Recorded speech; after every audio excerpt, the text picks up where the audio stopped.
Ini epistemologinya Descartes nanti yang dikenal dengan 4 aturan, 4 rules. 4 aturan berpikir. Kalau ini rumus-rumus generalnya, rumus umumnya. Yang pertama, jangan percaya apapun sampai terbukti kebenarannya. Ini yang nyawanya meragukan tadi. Caranya membuktikan kebenarannya gimana? Ya diuji. Cara mengujinya gimana? Yang pertama, analisislah setiap masalah dengan memilah semua bagiannya. Contohnya apa? Teh ini ada tehnya, ada tempatnya, ada tutupnya, ada tatakannya, ada dia diletakkan di mana, hubungannya sama saya, hubungannya sama kalian, kapan dia dikeluarkan, kapan nanti diambil lagi. Ini kan unsur-unsur yang ada hubungannya dengan teh ini.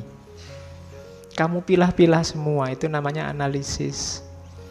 Bagi yang nulis skripsi, nulis tesis, ketika ada perintah analisis lah, atau saya pakai metode analisis Pak, itu berarti apa? Kamu keluarkan semua variabelnya, terus kamu lacak hubungan-hubungannya.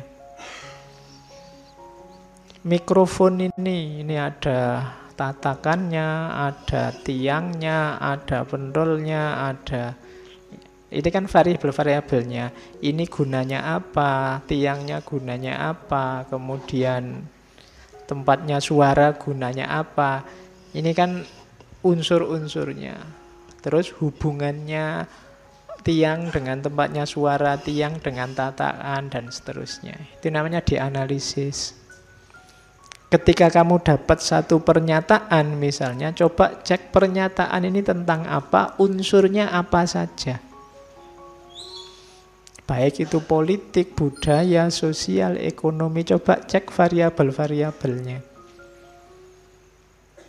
Kalau sudah, lacak kemungkinan-kemungkinan dari masalah itu. Oh ini mungkin maksudnya A, oh ini mungkin maksudnya B, oh ini mungkin maksudnya C. Ini kemungkinan-kemungkinan. Orang ini tiba-tiba jam 12 malam kok WA terus tanya sudah tidur apa belum, misalnya, itu kan masalah. Iya. Loh, pertama analisis variabelnya. Ini yang ngirim dia kenal baru sebulan, rumahnya jauh di sana. Terus itu dianalisis. Terus kemungkinan-kemungkinan. Yang pertama mungkin iseng, mungkin dia lagi nganggur malam-malam gini. Yang kedua mungkin dia sedang punya kuota bonus yang baru eman-eman kalau nggak dihabiskan. Yang ketiga ini kemungkinan-kemungkinan. Cari yang paling masuk akal. Jadi identifikasi kemungkinan-kemungkinan, terus biasanya setiap masalah itu ada, katakan variabelnya banyak. Selesaikan satu demi satu variabel itu. Temukan step by step yang mulai yang paling mudah sampai yang paling sukar.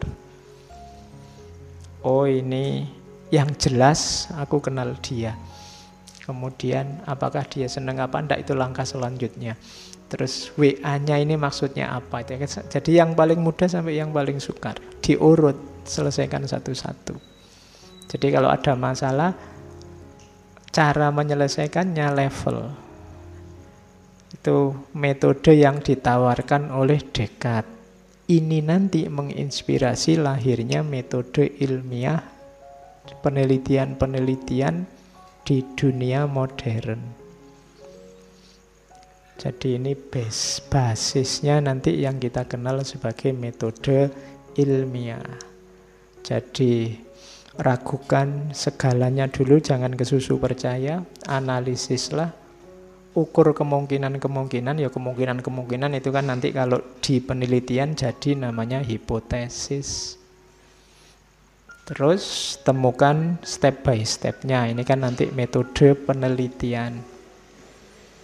Jadi disinilah Sumbernya nanti gagasannya Descartes ini menginspirasi lahirnya filsafat modern.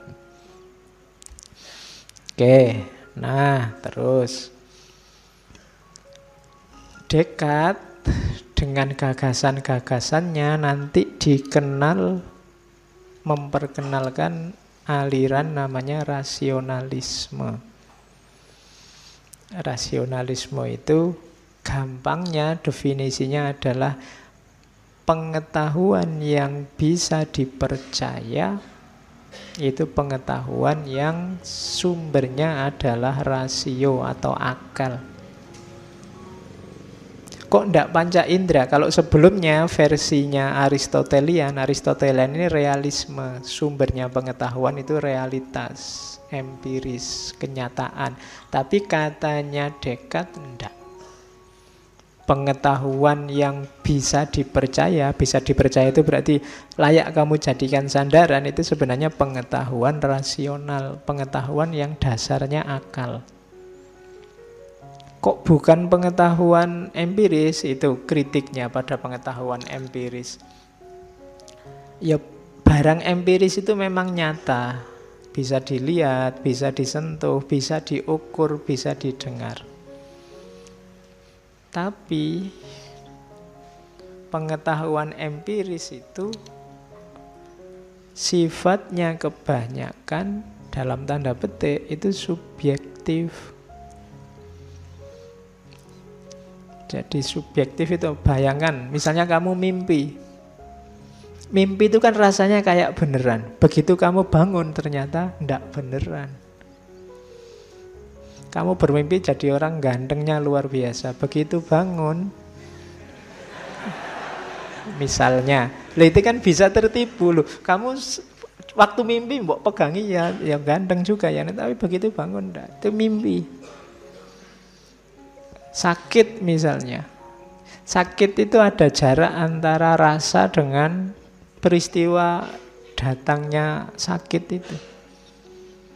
Apalagi kalau ukurannya ukuran durasinya, intensitasnya itu pasti sangat subjektif. Apalagi kalau ngomong besar kecil itu juga subjektif.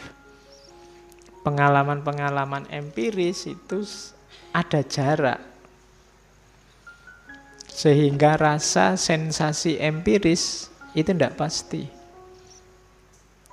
Jadi orang tidak bisa ngukur kenyataan hanya berdasar empiris. Tapi kalau akalnya terlibat, tidak. Kayak dulu waktu kecil, kamu SD kan dikasih contoh pensil yang dimasukkan ke air.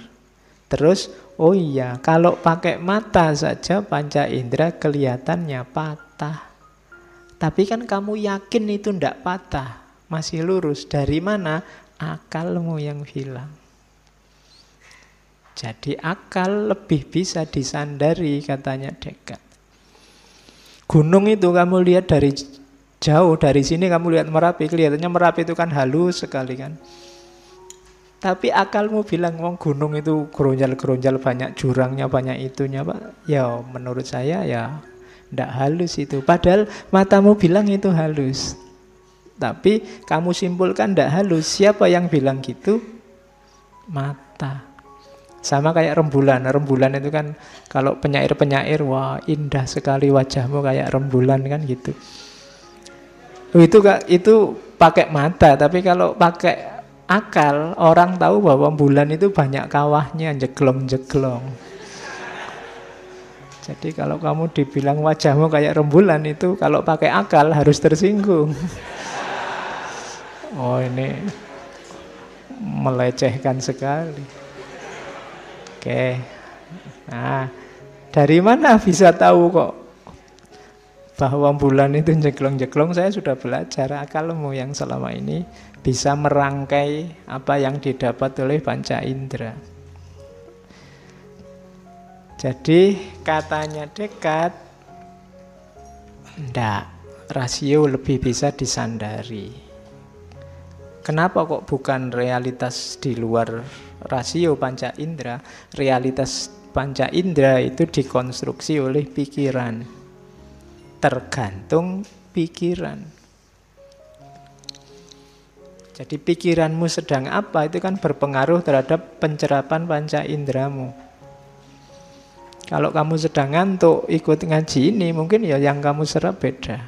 Yang kamu lihat apa, yang lain lihat apa. Indah tidak indah itu kan urusannya mata, tapi sebenarnya yang kerja akal. Halus atau tidak halus. Tangan ini kan cuma merasakan sensasi, yang menyimpulkan halus atau tidak akal. Jadi katanya Descartes enggak, rasio lebih kuat. Nanti kita lihat sampai belakang akan kelihatan di mana kuatnya rasio. Oke, sekarang kita mulai berfilsafat. Jadi prinsipnya rasional, meragukan, sekarang saatnya mengejar kebenaran dengan bekal akal. If you would be a real seeker after truth, it is necessary that at least one in your life you doubt as far as possible all things. Kalau engkau ingin jadi pencari kebenaran yang sejati, maka seharusnya setidaknya sekali dalam hidupmu engkau ragukan segala sesuatu sejauh engkau mampu. Rumusnya ini, ragukan segala sesuatu sejauh engkau mampu. Sak kuatmu wis, coba kamu analisis semua hal dalam hidupmu, coba kamu uji, kamu ragukan. Dari situ nanti kuncinya kamu menemukan kebenaran. Jadi tidak boleh manut saja, tidak boleh ikut saja, kejar sendiri kebenaranmu. Karena kadang-kadang mungkin kebenaran versi mereka tidak selalu cocok dengan kebenaran versimu. Kejar itu kebenaran. Mulailah nanti yang dilakukan oleh Descartes di tulisannya.